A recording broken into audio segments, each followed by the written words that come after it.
Bem, o assunto da nossa próxima conferência é um defensor para o nosso tempo. Temos aqui uma ilustração provocante que faz pensar. As tábuas da pedra e o dedo de Deus em segundo plano. E Êxodo capítulo 31, versículo 18 diz: E deu a Moisés, quando acabou de falar com ele no monte de Sinai, as duas tábuas do testemunho, tábuas de pedra escritas pelo dedo de Deus. Então Deus escreveu em pedra os 10 mandamentos, e os escreveu com o seu próprio dedo. Êxodo 32, versículo 16 diz: E aquelas tábuas eram obra de Deus, também as escrituras eram escrituras de Deus, colocadas por ele sobre as tábuas. De fato, há na Bíblia apenas algumas vezes em que Deus escreve. E nessas ocasiões, ele o faz com o próprio dedo. Desta vez, em Êxodo 32, versículo 16, Deus escreveu os 10 mandamentos em pedra com o seu próprio dedo. Jesus também escreveu na areia com o seu dedo. E quando Babilônia estava prestes a cair, a mão escreveu com o dedo na parede. Portanto, é fascinante. O próprio Deus escreveu com o seu próprio dedo. E quando Moisés quebrou essas tábuas, porque o povo de Deus havia apostatado, enquanto ele estava no monte, Deuteronômio 10, versículo 2 diz: E naquelas tábuas escreverei as palavras que estavam nas primeiras tábuas. Deus disse que escreverá nas novas tábuas para que pudesse colocá-las na arca. Portanto, as tábuas do testemunho que contêm os 10 mandamentos escritos com o dedo de Deus foram colocadas dentro da arca. Bem, agora vamos primeiramente definir o assunto do pecado. É muito importante que tenhamos uma ideia clara sobre essa questão, porque há muitos ensinamentos no mundo e queremos ficar com uma base bíblica. 1 João 3, versículo 4. Qualquer um que comete pecado também transgrediu a lei, porque o pecado é a transgressão da lei. Será que está claro? Portanto, se você transgride a lei de Deus, então você está cometendo pecado. Então, se eu roubasse, estaria transgredindo a lei de Deus? Sim. Se faço qualquer coisa contrária à lei de Deus, segundo a definição do Novo Testamento, então estou pecando. É isso que o Novo Testamento diz. As pessoas gostam de dizer, mas a lei era para o Antigo Testamento. Agora, a definição que acabamos de ler está no Novo Testamento sobre o pecado. Então, se olharmos no dicionário o que significa transgressão, transgressão é o efeito de agir para transgredir, quebra ou a violação de qualquer lei. Portanto, se você vai transgredir, é porque há uma lei. Romanos capítulo 4, versículo 15 diz: Onde não há lei, também não há transgressão. Fascinante. Portanto, Adão e Eva tiveram uma lei, eles devem ter tido uma lei, senão como seria possível que eles transgredissem? A lei de Deus pode ser mudada? Ela está escrita em pedra. E se duvidar de alguma coisa, está escrito em pedra. Agora, o homem pode alterar leis, mas a lei de Deus não muda. Na África do Sul, o país de onde eu venho, havia umas leis muito estranhas. Eram leis estranhas e foram alteradas. No passado, havia ali uma lei que se chamava ato de imoralidade. Se um homem branco estivesse na companhia de uma mulher negra ou vice-versa, era um problema. Então, você poderia ir para a prisão. Mas hoje, essa lei está anulada. Percebe?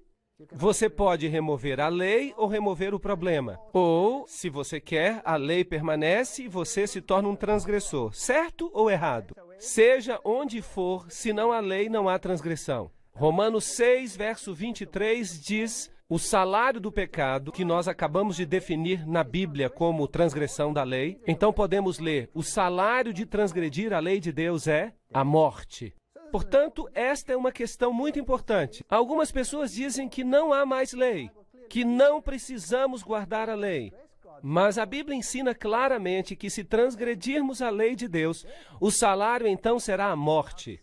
Agora, o pecado nos separa de Deus.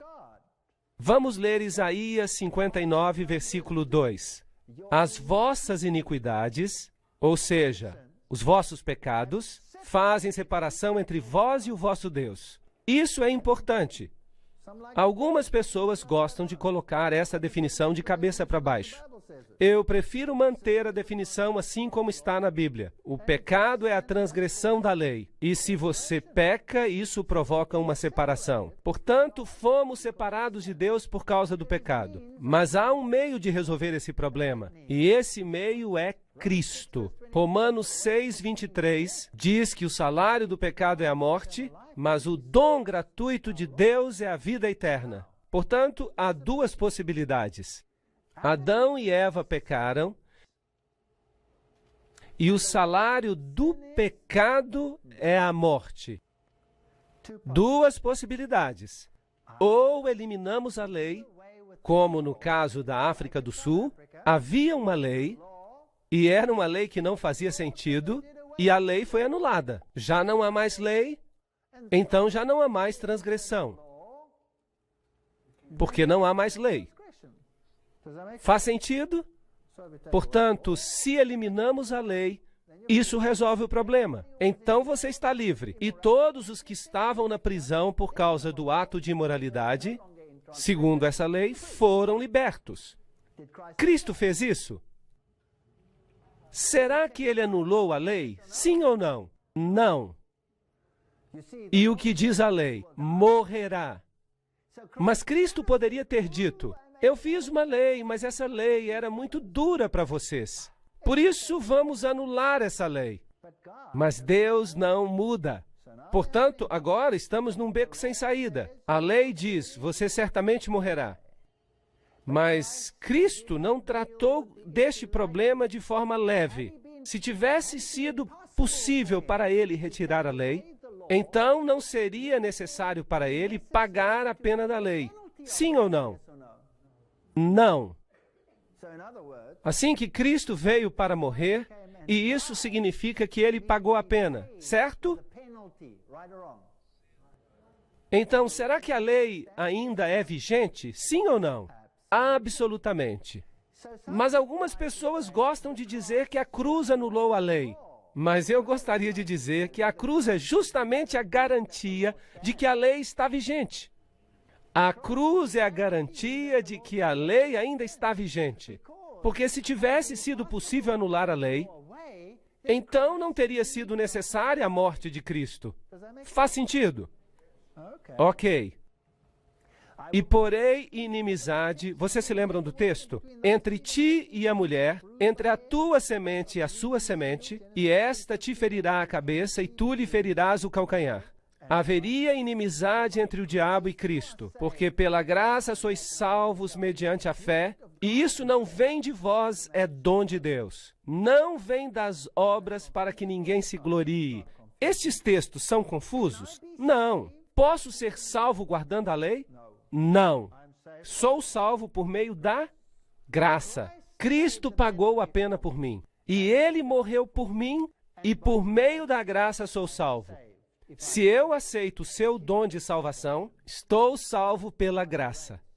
A lei não pode me salvar. A lei é apenas uma coisa escrita. A lei não é um meio para salvar. É apenas um meio de me dizer o que é certo e o que é errado. Faz sentido? Bem, porque o pecado não terá domínio sobre vós, porque não estáis debaixo da lei, mas debaixo da graça. Pois que pecaremos porque estamos debaixo da lei e não debaixo da graça? O que Paulo diz aqui? De modo nenhum. Em outras palavras, o que ele está dizendo aqui é que a graça me salva.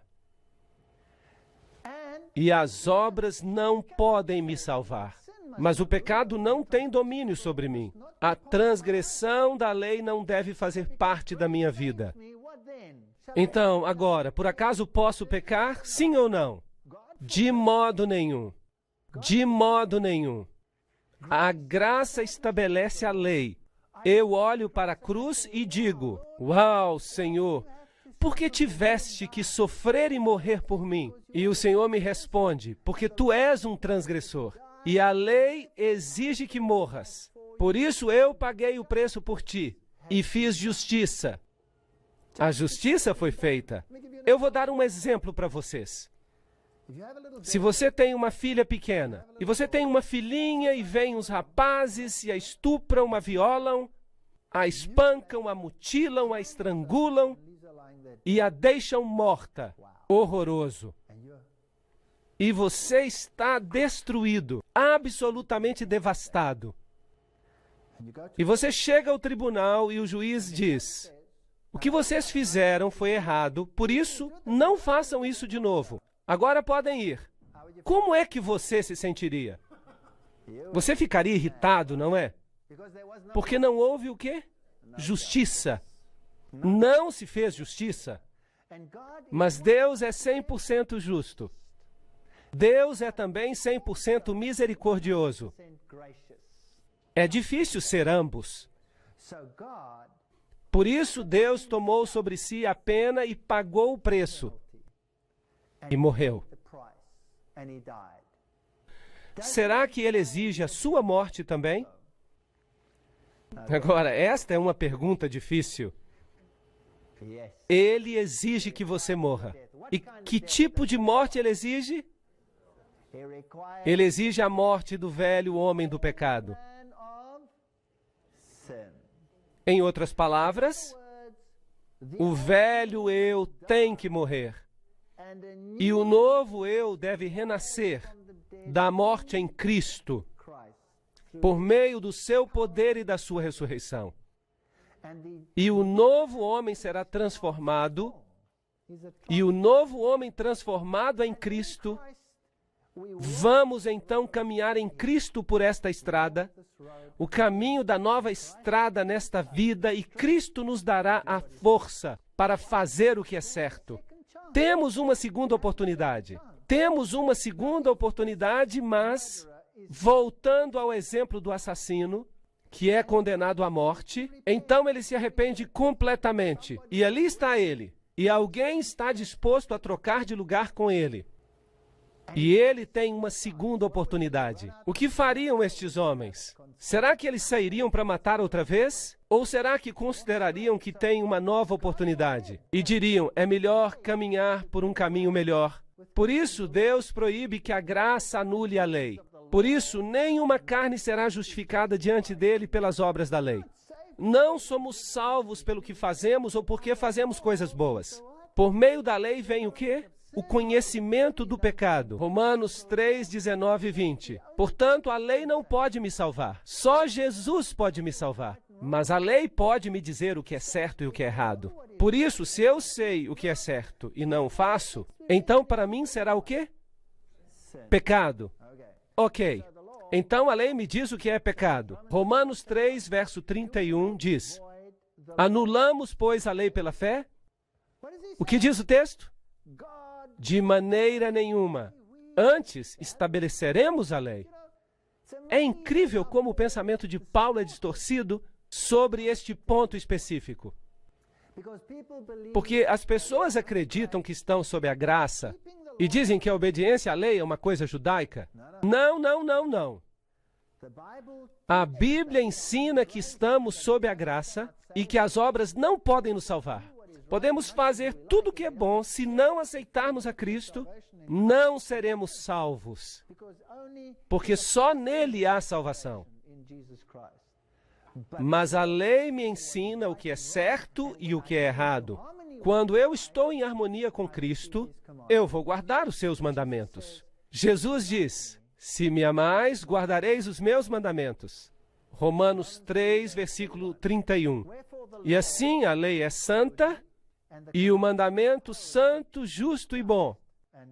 Romanos 7, versículo 12. Portanto, a Bíblia me ensina claramente que a cruz não substitui a lei. Em vez disso, ela a estabelece. Estabelece a autoridade da lei. Porque se tivesse sido possível tirar a lei, então Cristo não precisaria ter vindo para morrer. Portanto, agora nenhuma condenação há para os que estão em Cristo Jesus, que não andam segundo a carne, mas segundo o Espírito. O Espírito gosta do pecado? Não. O Espírito não gosta do pecado. Assim que, se você está em Cristo, dizendo ao Senhor, quero fazer a tua vontade, mostra-me o que é certo e o que é errado, e a fazer o que é certo. O pecado quebrou essa relação e Deus fez para Adão e para sua mulher túnicas de pele para vesti-los. Gênesis 3, versículo 21. É que eles tinham perdido as suas vestes de justiça. E Deus, na sua misericórdia, disse, vou cobri-los outra vez. E Ele lhes dá a promessa do Messias, que os recobre de justiça. Assim, o primeiro símbolo da morte foi um animal que morreu. Certo ou errado? Sim, o animal morreu e se tornou um tipo de Cristo, que iria morrer por nós. Agora vamos dar uma olhada em outra lei, que é a lei cerimonial e dizia respeito a todas as festas, regras e regulamentos que Israel tinha que cumprir. Agora, lembre-se, os 10 mandamentos foram escritos como? Lemos que pelo dedo de Deus. Foram escritos em pedra. E onde é que tinham que ser postos? Na arca. O cerimonial da lei foi escrito por Moisés e colocado ao lado da arca. Vamos ler cuidadosamente. E aconteceu que Moisés, tendo acabado de escrever num livro todas as palavras desta lei, quem escreveu? Moisés. Foi num livro. Num livro, não foi em tábuas de pedra. E quando foram acabadas, deu ordens aos levitas que levassem a arca para o Senhor, dizendo, tomai este livro da lei. Que livro? O livro da lei. E ponde ao lado da arca da aliança do Senhor vosso Deus, para que ele esteja por testemunha contra ti. Agora lembre-se, grave isto na memória. É bom memorizar a palavra de Deus. Uma tem que estar ali e é o livro da lei, está fora e serve como testemunho contra nós. A lei cerimonial é um testemunho contra nós. Assim que esta lei nos diz algo acerca de nós mesmos. Certo ou errado? Ela nos diz que somos pecadores. A lei dos 10 mandamentos nos diz o que é pecado. Mas esta lei nos diz qual é a nossa parte neste processo. Ela nos indica a solução. Ela nos aponta para a solução. Existem 2 leis diferentes. Portanto, uma estava nas tábuas de pedra, escritas pelo dedo de Deus e colocadas na arca. A outra foi escrita em pergaminho, como um livro da lei, e colocado ao lado da arca. Agora, a lei moral está na Bíblia. São os 10 mandamentos, que em Tiago são chamados de lei real. São chamados de lei da liberdade, não a lei da escravidão. Vou lhes dizer algo. Se todo mundo neste planeta guardasse os 10 mandamentos, todos seríamos livres, certo? Você poderia sair de casa, entrar no seu carro, sem ter que fazer seguro, nem precisaria de chave, bastaria entrar no carro, pisar no acelerador, não precisaria olhar para a direita ou para a esquerda, por medo de alguém lhe golpear a cabeça. Você estaria livre se todos obedecessem à lei de Deus. Certo ou errado? Ok. Êxodo 31 diz, era a mesma escritura de Deus esculpida nas tábuas. Deuteronômio nos fala que foi posta dentro da arca. 1 João 3, versículos 4 a 8 e Romanos 4 dizem que a lei existia antes do pecado. Não foi por acaso que se diz, onde não há lei, não há transgressão, porque Adão e Eva transgrediram. Portanto, deveria haver uma lei, certo? Romanos diz que o objetivo da lei é revelar o pecado, porque pela lei vem o conhecimento do pecado. Deuteronômio 5:22 e Salmo 19:7 e Romanos 7 e muitos outros textos dizem que a lei é completa, é perfeita, é santa, é justa e boa. Isso é o que diz acerca da lei de Deus. E Salmo 111, versos 7 e 8, diz que permanecem para sempre os mandamentos. Vamos dar uma olhada na lei cerimonial. Ela é chamada de lei dos mandamentos que contém as ordenanças. Efésios 2:15, Hebreus 9:10. Foi escrita por Moisés e foi posta no livro da lei. Acabamos de ler isso. Foi colocada ao lado da arca e não na arca. E foi dada após o pecado. Gálatas 3:19. A lei foi acrescentada por causa da transgressão. Portanto, a transgressão requer que exista uma lei. Assim que outra lei foi acrescentada por causa da transgressão. Portanto, temos duas leis. Uma lei é cerimonial e a outra é moral. E o objetivo era revelar o remédio para o pecado. Levítico 6, 1, 6 e 7, João 7, 29, Mateus 27, 51. É temporária e caducará. Agora, temos que saber muito bem do que estamos tratando, de que lei estamos tratando. E precisamos entender os dois lados da questão, porque a Bíblia usa simplesmente a palavra lei para as duas. E você precisa descobrir a partir do texto se ele está falando acerca da lei cerimonial ou da lei moral. É difícil e você pode ficar muito confuso se você não conhece exatamente esta definição. Você tem que conhecê-la com exatidão, de modo que, assim como era, havia uma lei moral que estava dentro da arca e acima da arca havia uma cobertura de ouro que era chamada de propiciatório. É algo maravilhoso. Vamos estudar sobre isso daqui a pouco. E também o livro da lei escrito por Moisés com todas as leis cerimoniais e posto ao lado da arca. Existem 4 evangelhos escritos na Bíblia. São os evangelhos de Mateus, Marcos, Lucas e João. E as pessoas perguntam, por que as histórias se repetem? Qual é a vantagem disso? Pois bem, há muitas vantagens, porque cada um tem um ponto de vista diferente. Mateus fala sobre Cristo, o Rei. Marcos fala sobre Cristo, o servo. Lucas fala sobre Cristo, o homem. E João fala de Cristo, o divino. Portanto, aqui há vários aspectos da divindade. Agora, vamos dar uma olhada nos 5 livros de Moisés e vejamos. Gênesis é o livro das origens, a queda e a promessa da redenção. Assim que Cristo está aí.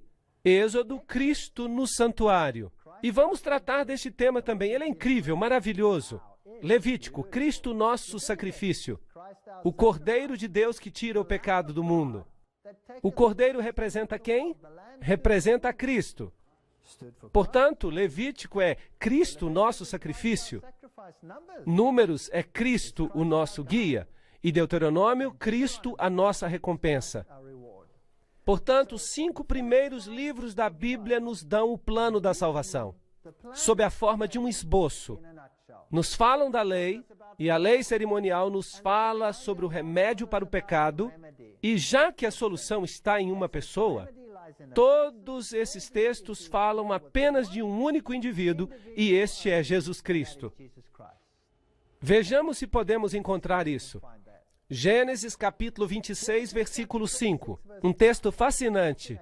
Porquanto Abraão obedeceu a minha voz e guardou o meu mandado e os meus preceitos e os meus estatutos e as minhas leis. Olhem, há pessoas que dizem que os mandamentos foram apenas para os judeus e que foram dados no Sinai, nos 10 mandamentos em tábuas de pedra. Certo ou errado? Bem, então, que leis, estatutos e preceitos guardou Abraão, então? Isso era antes dos judeus? Evidentemente, ele obedeceu aos mandamentos de Deus. Então, os mandamentos já existiam neste tempo. Estavam desde o princípio. Mas como os homens não são muito bons de memória, eles foram dados em pedra novamente para a posteridade. E Jesus disse, eu tenho guardado os mandamentos do meu Pai e permaneço no seu amor. Jesus deixou um exemplo. Ele obedeceu aos mandamentos. Jesus diz, não cuideis que vim destruir as leis. Ele se refere aqui ao Pentateuco, os 5 primeiros livros de Moisés, os livros que continham as leis dos 10 mandamentos. Assim que nem um jota, nem um tio seriam omitidos. E isso inclui os 10 mandamentos. E os profetas, tudo isso que foi dito pelos profetas. Não vim destruir, mas cumprir. Porque em verdade vos digo que até que o céu e a terra passem, nem um jota nem um tio se omitirão da lei, sem que tudo seja cumprido. Assim que, se você olhar para Jesus, você vai ver que ele não veio mudar nada. Ele veio cumprir. Aqui está o cumprimento da lei cerimonial, e ele é a solução para o pecado. E ele veio porque a lei dos 10 mandamentos havia condenado a todos os homens à morte. Mas ele veio para fazer justiça e pagar o preço. Portanto, na cruz, a justiça e a misericórdia se encontraram. Incrível! Jesus diz, é mais fácil passar o céu e a terra do que cair um tio da lei. Lucas 16, verso 17. Você percebe que a lei permanece? Sim ou não? Ok. Já esclarecemos isso. 1 João 5, verso 3.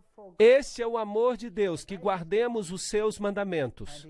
E os seus mandamentos não são pesados. Agora as pessoas dizem, eu não posso guardar a lei de Deus, isso é impossível. Eu tenho ouvido pastores dizendo a mesma coisa. Pastores que dizem que é impossível guardar os mandamentos de Deus e que não temos que guardar os mandamentos de Deus. E eles dizem, de fato, que os mandamentos de Deus foram abolidos. E eu respondo, pastor, me empresta a sua esposa hoje à noite? E ele me responde, o quê? O que você quer dizer? Bem, eu digo, se não existe mandamento nenhum que diga não adulterarás, não foi isso que eu quis dizer. Então, o que você quer dizer? Como você explica isso? E eu pergunto, se eu mato a sua filha, está tudo bem? Não, é isso que eu queria dizer. Então, não se deve matar. E nós poderíamos citar todos os mandamentos. Você quer ou não que guardemos a lei? Isso não é estranho? Ou não há mandamentos? O Senhor diz que os seus mandamentos não são pesados. E vindo a ser perfeito, se tornou o autor da eterna salvação para todos. O quê? Todos quem? Todos os que obedecem. Hebreus 5:9. Obediência. Se você tem o evangelho sem obediência, você tem o evangelho pela metade. Então você está em pé sobre uma perna só e vai cair. Agora, vejamos isto. Mateus 4:10, Apocalipse 19:10. Ao Senhor teu Deus adorarás e só a Ele servirás. Confirmem por vocês mesmos. Eu não estou citando o Antigo Testamento. Aqui, 1 João 5:21, Atos 17:19. Filhinhos, guardai-vos dos ídolos. Amém. Este é o segundo mandamento. 1 Timóteo 6:1. Que o nome de Deus e a doutrina não sejam blasfemados. Se você olhar com atenção, Marcos 2:27 e 28, Hebreus 4:4. O sábado foi feito por causa do homem e não o homem por causa do sábado. Portanto, o Filho do Homem até do sábado é o Senhor. Aqui, honra teu pai e tua mãe. Mateus 19:19. Não matarás. Romanos 3:9. Não cometerás adultério. Mateus 19:18. Não fornicarás. Não dirás falso testemunho. Não cobiçarás. Romanos 7:27. No Novo Testamento, há lei ou não há? Sim, ela permanece. Absolutamente. Não toque na lei de Deus. Foi necessário que Deus morresse, porque essa lei ainda vigora. Gálatas 3:19. Logo, para que a lei? Foi ordenada por causa das transgressões até que viesse a semente a quem a promessa tinha sido feita. Qual foi a semente? Quem é? Acabamos de falar acerca disso. Jesus. E houve uma lei que foi acrescentada por causa da transgressão.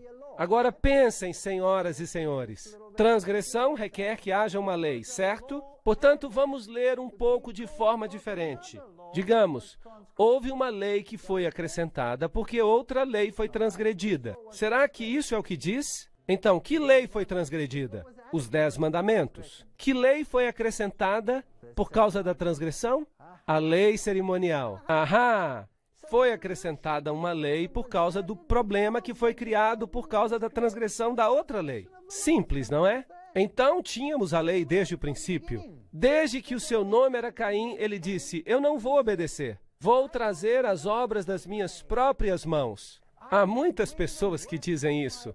Sabiam disso? Incrível!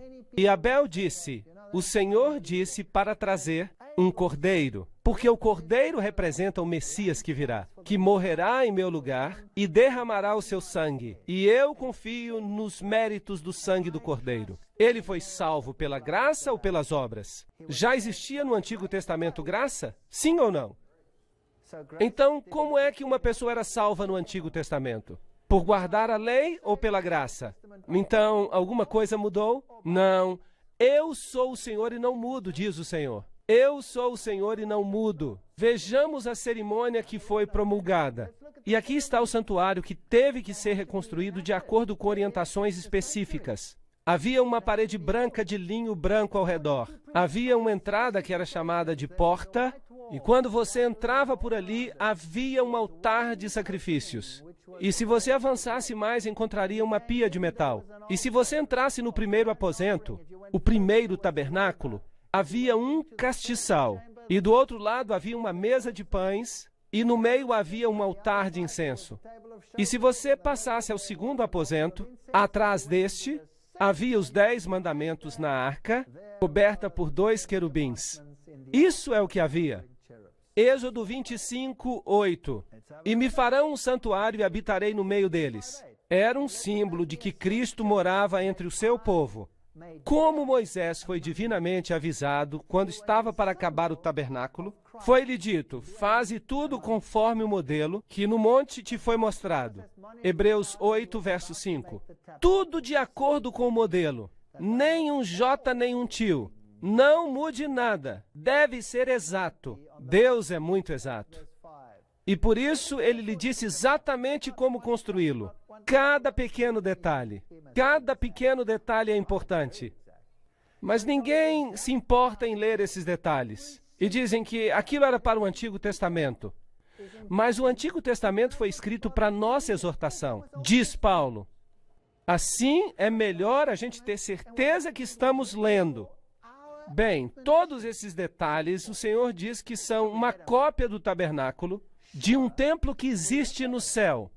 E ele diz: a quem vencer, eu farei coluna do templo do meu Deus. Portanto, as pilastras simbolizam os remidos. Interessante. Havia dinheiro que precisava ser pago para a construção e todos tiveram que contribuir com um preço. E todos tiveram que contribuir com um preço de redenção. E era o mesmo preço para os pobres e para os ricos. E assim que se me lembro bem, era 1/4 de shekel de prata. E todos tiveram que pagar isso. E Jesus enviou os seus discípulos para buscar o dinheiro da redenção da boca de um peixe. Lembram-se disso? E havia o suficiente para pagar por 2 deles. Sim, Jesus está mesmo disposto a pagar o preço da redenção por você. Agora, isto era um símbolo, as bases do santuário, e todos têm que participar, têm que pagar, têm que renunciar a alguma coisa.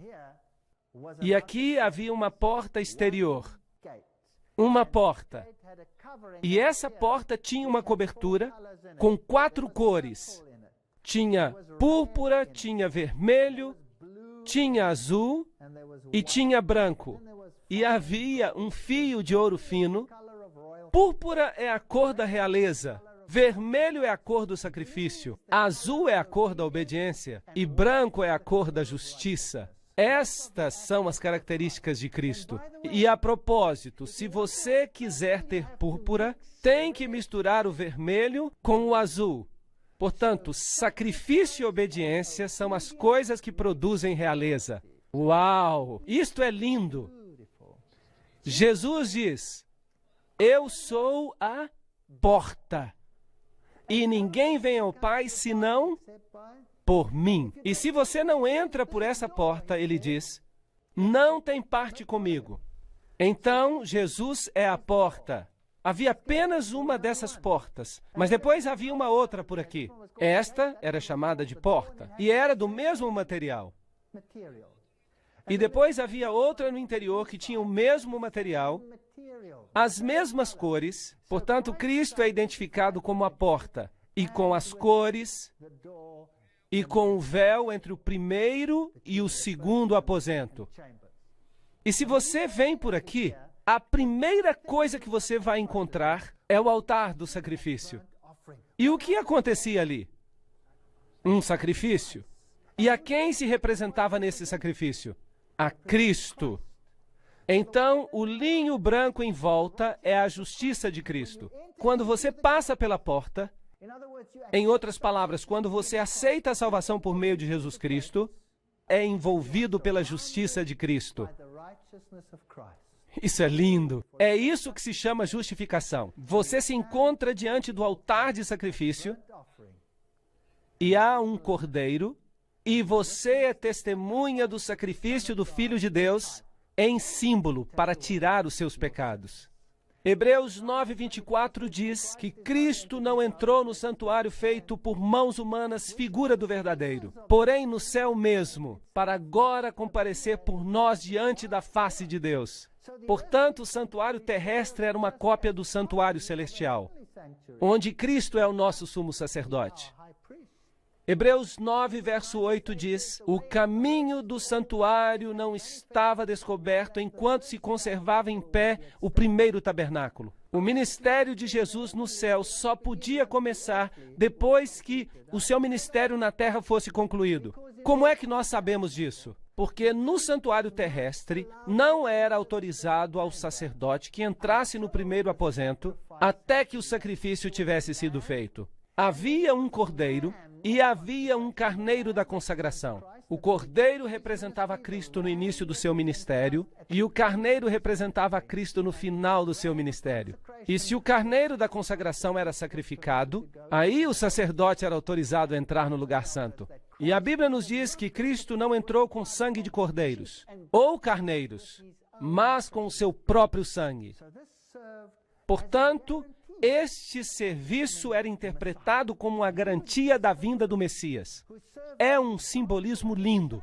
Símbolos que servem de exemplo e sombras das coisas celestiais, como Moisés foi avisado divinamente. Hebreus 8:5.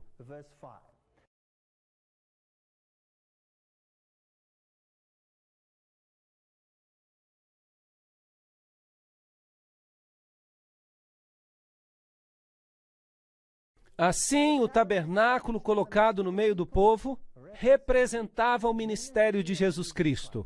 Agora, você acha que é importante que nós compreendamos o ministério de Cristo? Sim ou não? Eu creio que sim. Jesus habitou entre nós. João 1, verso 14. Portanto, vamos estudar este ministério, porque se nós o estudarmos, nós então seremos capazes de discernir muitos dos enganos deste mundo. Muitas pessoas terminam o seu evangelho quando atravessam esta porta. E ali se encontram, já estão dentro, sua vida segue como estava antes, nada mudou. Não, não, não. Há mais no ministério. Você só viu o primeiro tabernáculo. Vejamos os móveis mais uma vez.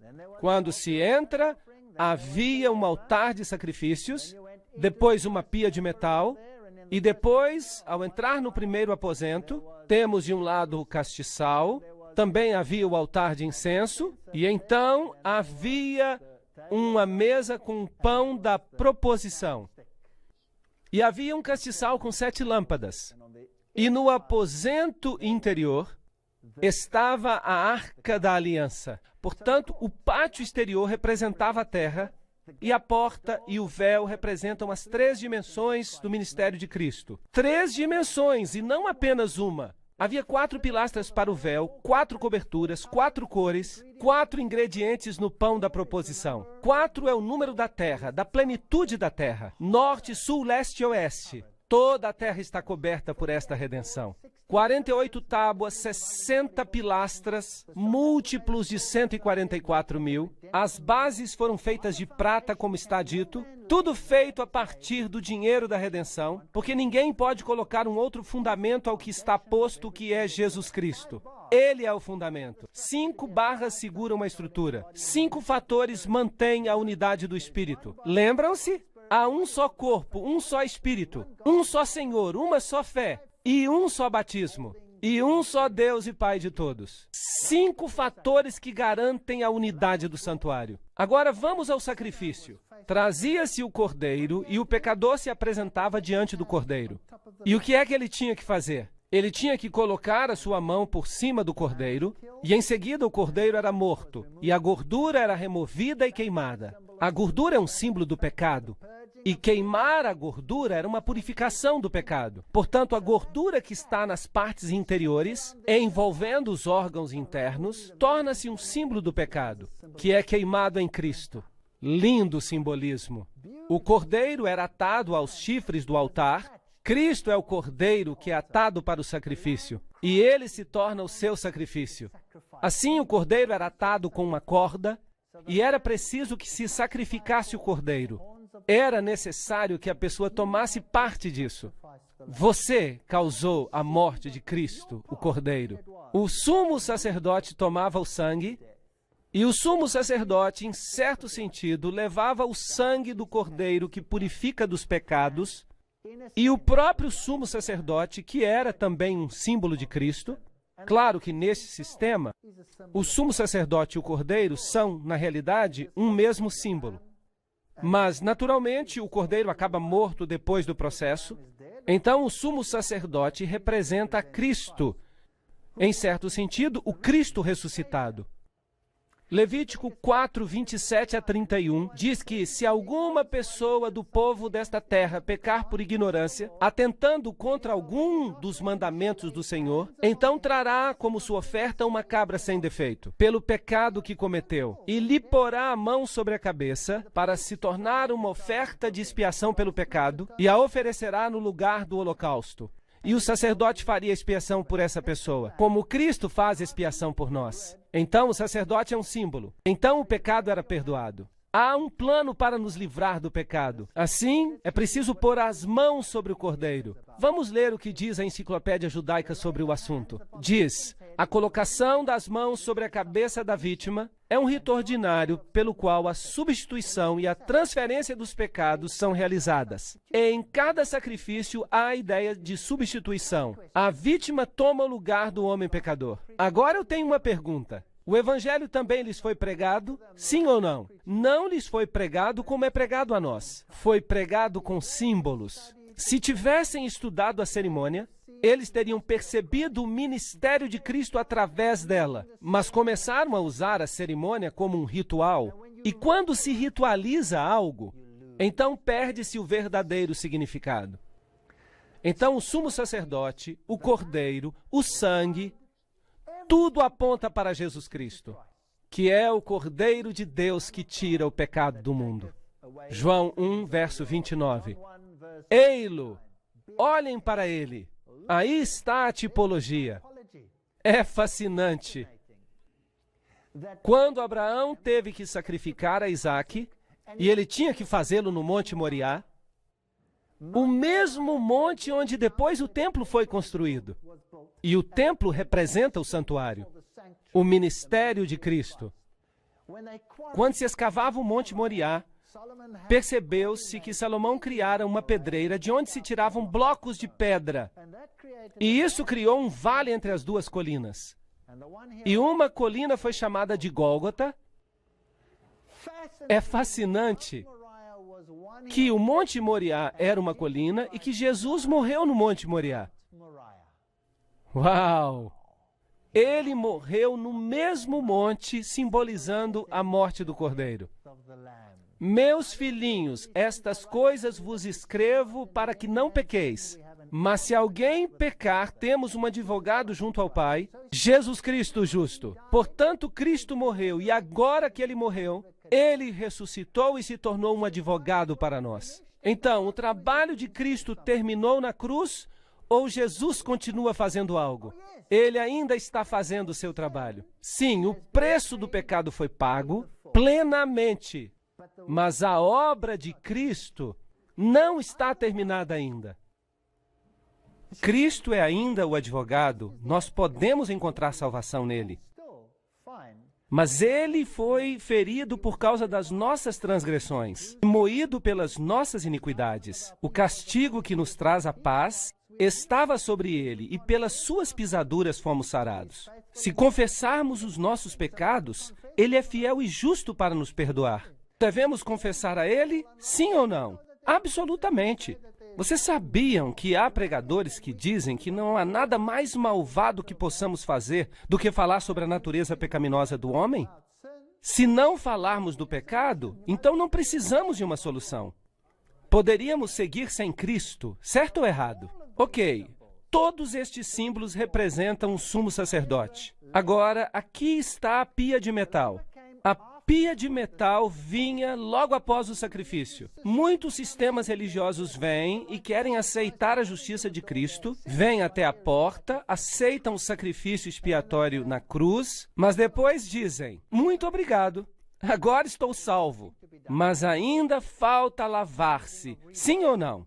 A limpeza pelo renascimento, uma mudança deve ocorrer no caráter. Algo tem que acontecer, de modo que a pia de metal representa a lavagem por água. Ali está, e você se lavava na pia de metal, o sacerdote fazia isso como um símbolo, porque um tabernáculo estava preparado, o primeiro, em que havia o candelabro e a mesa e os pães da proposição. Isso se chama santuário. E o sumo sacerdote entrava nele diariamente, mas não sem sangue. Agora, isto é o que acontecia. Imagine isto. O pecador traz o cordeiro é abatido, as entranhas são queimadas, e o que sobra do cordeiro é finalmente queimado fora da cidade. E isso simboliza que Jesus ia morrer fora, que ele seria morto e eliminado fora da cidade. Então, o sumo sacerdote cozinharia uma porção, uma pequena porção como parte cerimonial, mas os críticos nos dizem que era do tamanho de uma ervilha, e ele tinha que comer. E simbolicamente, os pecados confessados ao cordeiro eram transferidos para o sumo sacerdote. Agora, ele simbolicamente levava os seus pecados como Cristo leva os nossos pecados.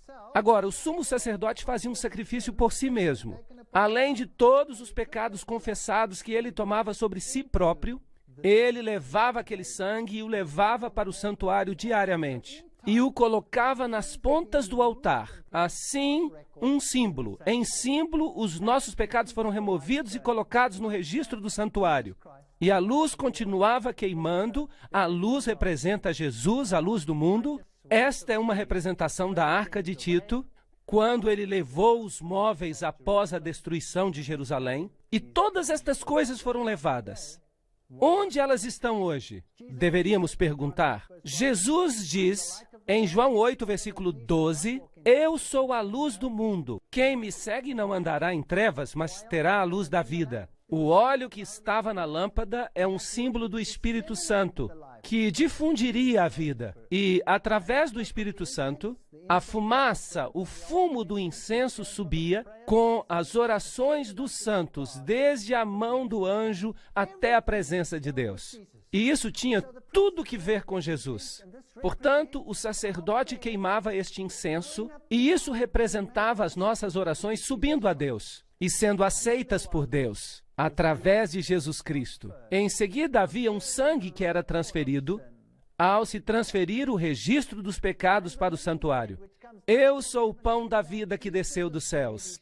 Se alguém comer deste pão, viverá para sempre. E o pão que eu dou é a minha carne, que eu darei pela vida do mundo. Esta era a mesa dos pães. Pão sem fermentos, sem pecado.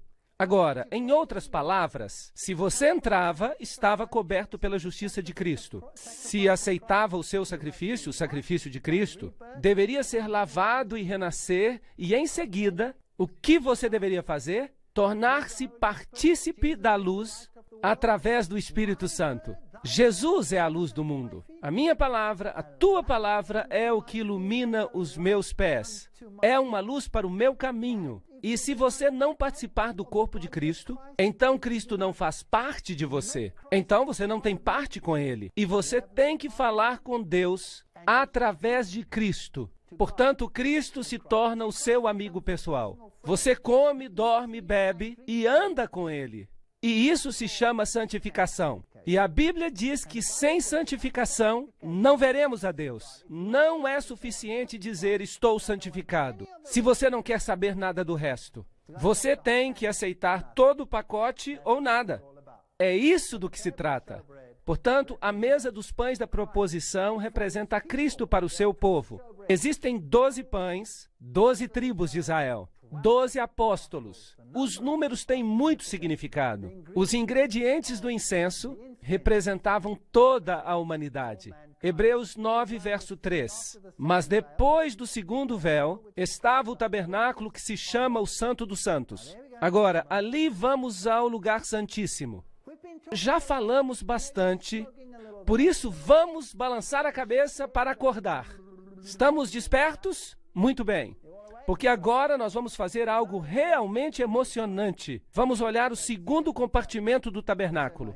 Dizem que o meu cabelo está todo despenteado. O que importa? Bem, o primeiro compartimento representa o compromisso diário com Cristo. A participação com a palavra, a participação na vida, a vivência de uma vida em Cristo. Mas ele também contém o registro de todos os nossos pecados confessados. Está claro para todos? Porque o sangue foi transferido para as pontas do altar, está certo? Portanto, contém o registro de todos os pecados. Eu quero lhes dar boas notícias. Vocês são felizes se o registro dos seus pecados for transferido e registrado no santuário. Vocês são benditos. Essas não são más notícias, são boas notícias. Porque os pecados registrados ali estão perdoados. Vocês sabiam disso? Todos os pecados que você confessou e foram transferidos para o Cordeiro e para o sumo sacerdote foram registrados no céu, são os seus pecados confessados. Então, um dia, quando o registro do céu estiver a ponto de ser expurgado e limpo de todo pecado, abrirão os livros e dirão: aqui estão os registros dos pecados de Walter Weiff.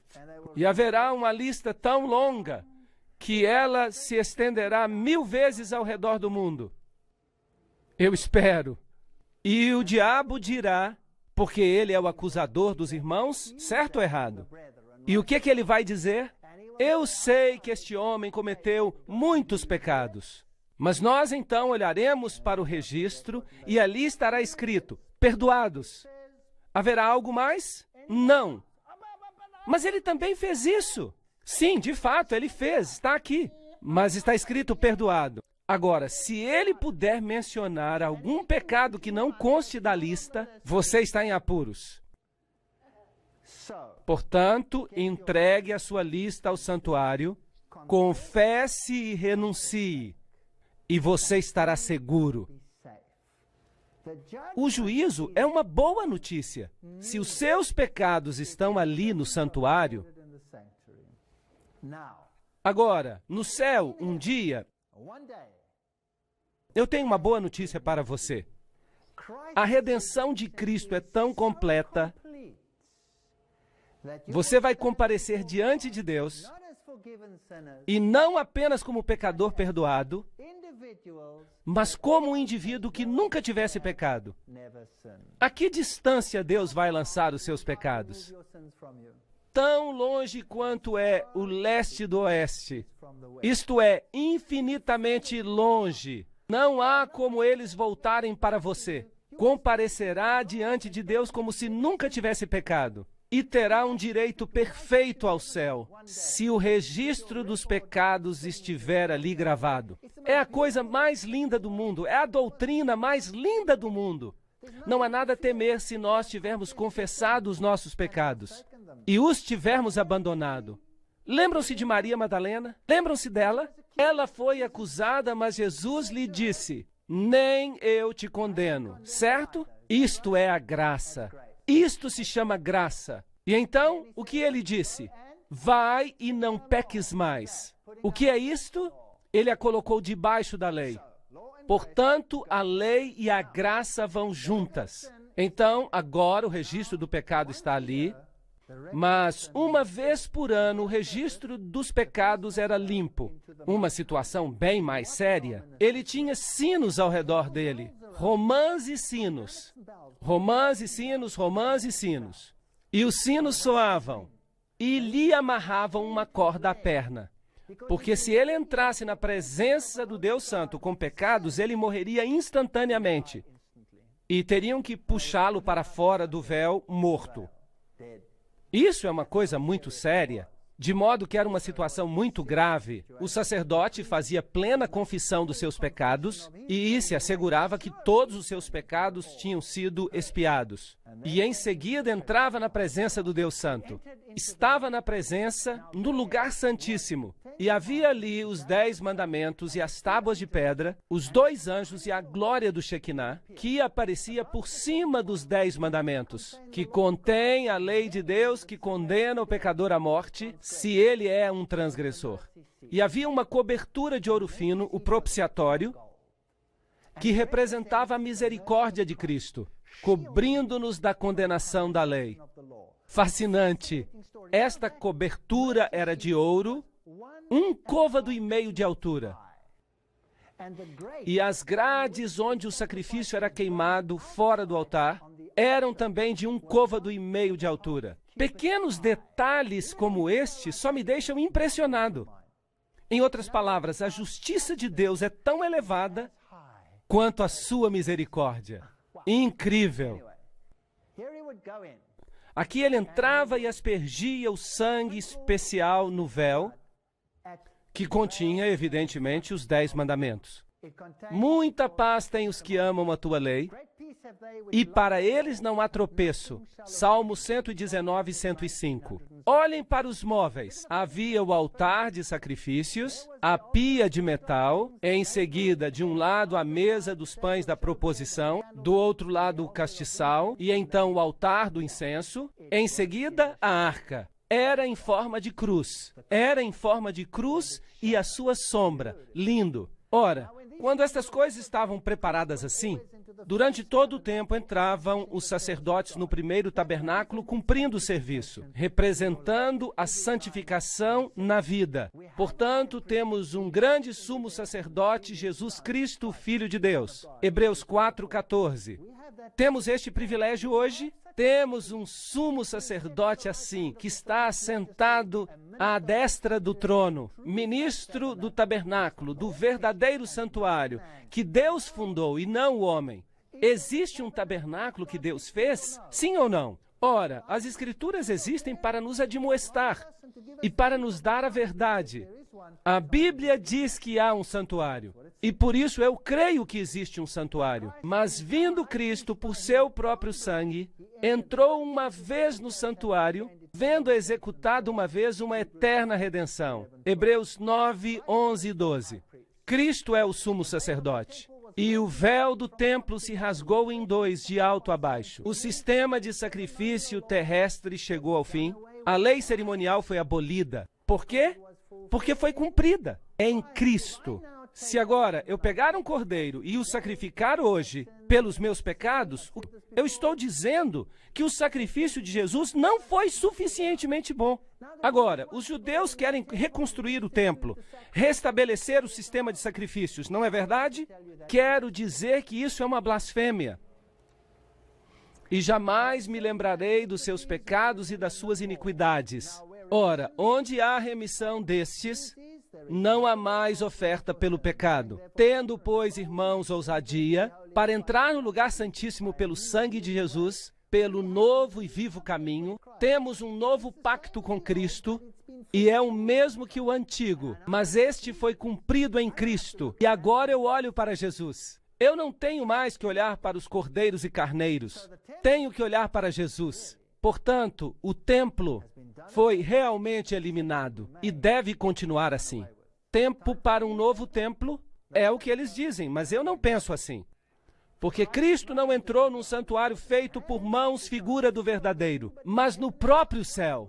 Para que vamos construir um na terra se já há outro no céu? Para quê? Não faz sentido. Certo, então observemos este serviço. Cristo oferecendo-se uma vez para retirar o pecado de muitos, aparecerá uma segunda vez sem pecado aos que o esperam para a salvação. Portanto, pode salvar perfeitamente aqueles que se aproximam dele e de Deus. Tudo que o sumo sacerdote usava, todas as suas roupas representavam a Cristo. A veste interior é branca como a justiça de Cristo. A exterior, o éfodo e todos estes símbolos. A porta, o portão, o véu, cada pedra, as 12 pedras, as 12 tribos, tudo remete ao tabernáculo. Mesmo o teto do tabernáculo. O revestimento exterior era de pele e representa a humanidade de Cristo. Em seguida, você tem as cores que estão associadas com as portas. Portanto, a pele de texugo simboliza a Cristo, que velou a sua divindade com a humanidade. Cristo Salvador, peles de carneiro, tingidas de vermelho, Cristo no seu sacrifício, a cobertura de pelos de cabra, a justiça de Cristo e, no interior, um revestimento real, azul, escarlate e púrpura. Cristo Salvador exaltado, isto é fascinante. Agora, as 7 festas judaicas anuais também estão associadas ao serviço do templo. Isto está tudo escrito na lei de Moisés. Havia o tipo e o antítipo. Havia a Páscoa judaica, que representava o sacrifício do cordeiro, representava a crucifixão. Notem que era no mês de Nissan, 14. Em seguida, havia a festa dos pães asmos, no dia seguinte. Este é Cristo, corpo de Cristo. Cristo na tumba, Nissan 15. E então tinha uma festa das primícias em Nissan 16. Assim temos 14, 15 e 16, os 3 dias da crucifixão, sexta, sábado e domingo da ressurreição. Assim que até nas suas festas anuais estavam celebrando a obra de Cristo. Isto é surpreendente, é incrível. E em seguida havia a festa das semanas, que era em Sivan 6. 50 dias depois, era o Pentecostes. E esse celebrava a doação da lei, as ferramentas da justiça, como é correto em termos de sua obediência. A graça provém de Deus, e agora estavam totalmente equipados, ao mesmo tempo em que foram enviados a pregar Cristo, a solução para o problema do pecado. A lei define o pecado, o problema do pecado, e Cristo é a solução para o problema do pecado. Portanto, o custo da redenção é Cristo. Portanto, as 5 trombetas, a festa das trombetas, em Tisri, era o prenúncio do juízo e do movimento adventista, o dia da expiação, o juízo do pré-advento, Tisri 10, e em seguida a festa dos tabernáculos e o regresso para casa. E agora vejam isto, o dia da expiação e a colheita da redenção viria depois. Portanto, a purificação do santuário terrestre, isto é uma ideia magnífica do dia do juízo. Isto é o que representava. Portanto, soavam as trombetas, tan, taran, tan, e traziam 2 caprinos. E um era chamado bode do Senhor, e o outro era Azazel. E era o bode emissário, que seria solto no deserto. Azazel significa o mal, Lúcifer. Então eles lançavam sortes, e o bode emissário era conduzido para o deserto, e não era sacrificado, ele não morria. Ele era apenas levado para o deserto, mas o bode do Senhor era sacrificado.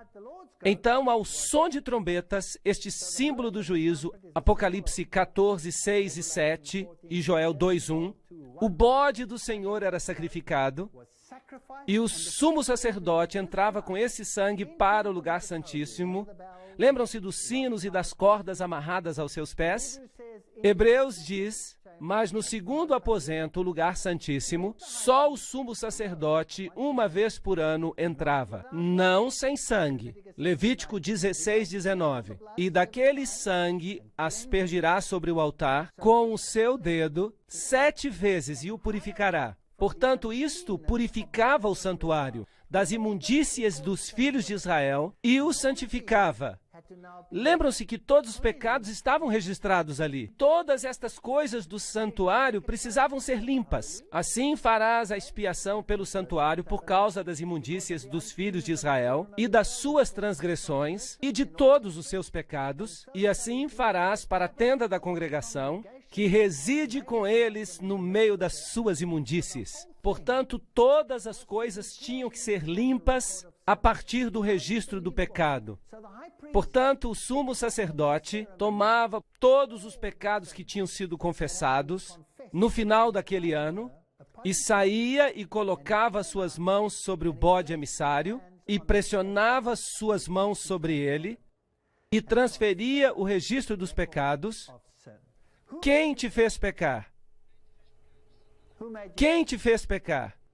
Satanás te fez pecar. Portanto, se Satanás te fez pecar, esse registro é transferido para o bode emissário, Azazel, que significa Lúcifer.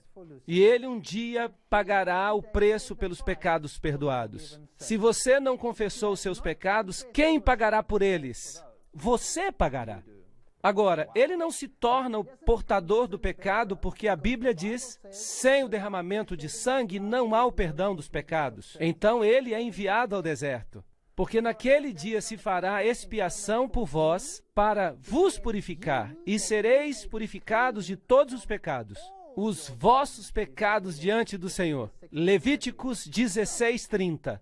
Então, no dia do juízo, você estará diante de Deus com quantos pecados sobre si?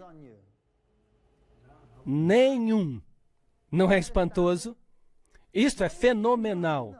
A purificação por Jesus é total, de pé, diante de Deus, como se nunca tivesse pecado. A sua redenção é completa. Vinde então e arguí-me, diz o Senhor, ainda que os vossos pecados sejam como a escarlate, eles ficarão brancos como a neve. Ainda que sejam vermelhos como o carmesim, se tornarão brancos como a branca lã. Se confessarmos os nossos pecados, isso é muito importante, Ele é fiel e justo para nos perdoar os pecados e nos purificar de quanta injustiça? De toda a injustiça.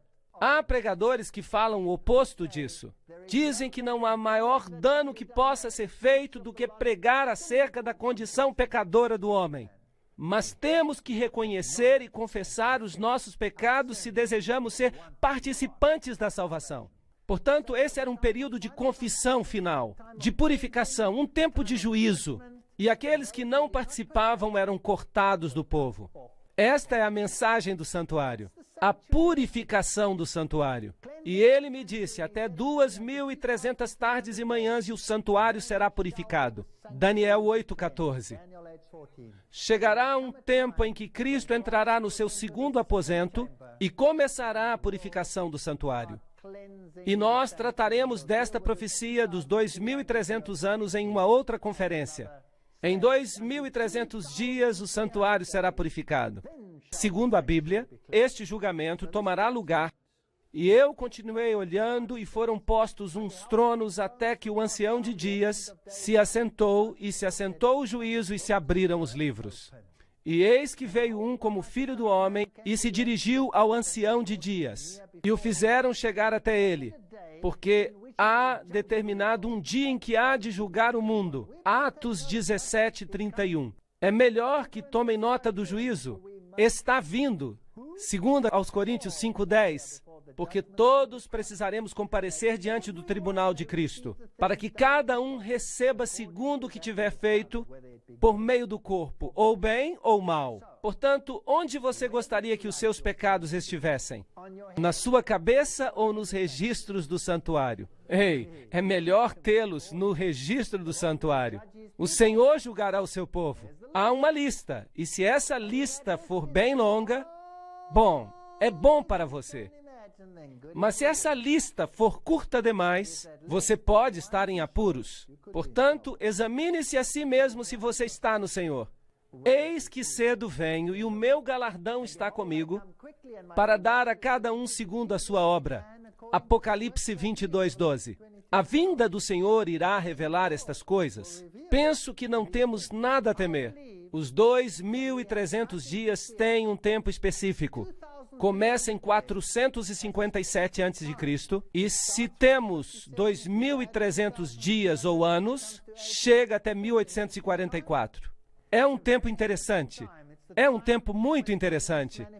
Foi nesta época que o Manifesto Comunista foi escrito, esta época em que foi divulgada a teoria da evolução ao mundo, precisamente em 1844, foi esta época em que houve um grande choque entre o Messias e o não Messias. A música do mundo foi escrita sobre a criação. Temei a Deus e dai-lhe glória, porque é vinda a hora do seu juízo. Qual será a norma de julgamento? Vamos perguntar à Bíblia. Assim falai e assim procedei. Como devemos ser julgados pela lei da liberdade? A lei vai ser o padrão de julgamento. Tiago 2, verso 2. Vamos ouvir a conclusão de toda a questão. Eclesiastes 12, 13 e 14. Temei a Deus e guardai os seus mandamentos, porque isto é o dever de todo homem. Porque Deus há de trazer a juízo toda obra, e até tudo que está encoberto, quer seja bom, quer seja mal. Será que ouvimos muito falar sobre isso no mundo hoje? Não, não, não. Se me amais, diz Jesus, guardareis os meus mandamentos. Amados, se o nosso coração não nos condena, temos confiança para com Deus, e qualquer coisa que dele pedirmos, dele receberemos, porque guardamos os seus mandamentos e fazemos o que é agradável à sua vista. 1 João 3, 21 e 22. É tão simples assim. Peça perdão a Deus, e o seu registro de pecado confessado será feito no céu. Vai e não peques mais. Come o pão da vida. Bebe da água da vida. Toma a luz do mundo, a luz viva. Come e bebe da tua religião. Não é bom ter uma religião pela metade. E então, quando Cristo voltar, estarás limpo de toda a tua injustiça. Tudo isto, nenhum deles estará sobre a tua cabeça, nenhuma mancha. A justiça de Cristo te cobrirá novamente. Se confessarmos os nossos pecados, Ele é fiel e justo para nos perdoar os pecados e nos purificar de toda injustiça. 1 João 1, verso 9. Arrependei-vos, pois, e convertei-vos para que sejam apagados os vossos pecados. Este é um evangelho que não escutamos hoje em dia, mas esta é a verdade, senhoras e senhores. Esta é a verdade. Crê no Senhor Jesus e será salvo. Mas acreditar é fé, e a fé sem fazer algo, sem obras, é inútil. Quem é injusto, faça injustiça ainda. E quem está sujo, suje-se ainda. E quem é justo, faça justiça ainda. E quem é santo, seja santificado ainda. Apocalipse 22, 11. Muito em breve esse decreto vai sair, e a porta da graça fechará. E se você estiver no lugar imundo, será tarde demais. Você permanecerá imundo. Se você estiver do lado justo, permanecerá justo. E muito em breve o Senhor virá. O Senhor não retarda a sua promessa. Ele é longânimo para conosco, não querendo que ninguém se perca, mas que todos cheguem ao arrependimento. Às vezes eu me pergunto, quando eu vejo o mundo desta forma, Senhor, por que tu não vieste ainda? Há gente que diz que Deus vai ter que pedir desculpas a Sodoma e Gomorra se não voltar logo, porque as coisas estão tão más. Mas eu sei que o caráter de Deus é muito paciente. Aqui está a paciência dos santos. Aqui estão os que guardam os mandamentos de Deus e a fé de Jesus. Jesus virá em breve. Em breve virá sobre as nuvens. E esta é a minha oração. Que cada um de nós tenha um entendimento correto do que significa servi-lo. O serviço não significa simplesmente cantar aleluias. Significa aceitá-lo como Salvador pessoal. Meu Salvador pessoal e meu Rei. E um rei é alguém a quem tem que se obedecer. Não porque ele queira mandar em mim, não. Jesus, o Senhor, demonstrou que veio para lavar os pés, não é verdade? Ele não veio para dominar sobre nós, mas nos pede obediência porque isto é bom para nós, é o certo para nós. E ele diz, escreverei as minhas leis sobre os seus corações. Este vai ser o nosso novo pacto. E quando a lei estiver no nosso coração, vamos fazer o que é correto. Eu lhes asseguro que as suas relações vão melhorar. O amor uns pelos outros vai melhorar se voltarem para a obediência, regressando a um relacionamento de obediência a Deus. E não precisamos temer nada quanto ao juízo se tivermos confessado os nossos pecados. Nada. E quanto mais longa for a lista de pecados confessados no céu, melhor. porque isso significa que todos estão lá e podemos renunciar e esquecê-los. Esta é a minha oração para vocês. Na palestra que se segue, vamos ver o outro lado da moeda, porque até agora eu tenho me esforçado para mostrar para vocês os critérios que a Bíblia apresenta quanto à salvação e um relacionamento com Cristo, e o que os dois implicam. Amanhã veremos as contrafações. Vamos identificar o anticristo pelo nome. E eu sei que alguns poderão ficar chocados ou ofendidos, mas se ficarem zangados, fiquem zangados comigo, mas não com a palavra de Deus. Podem até jogar tomates em mim, mas continuem vindo, continuem assistindo, alimentando-se da palavra. Vamos ver que é possível analisar tudo isso juntos. Muito obrigado.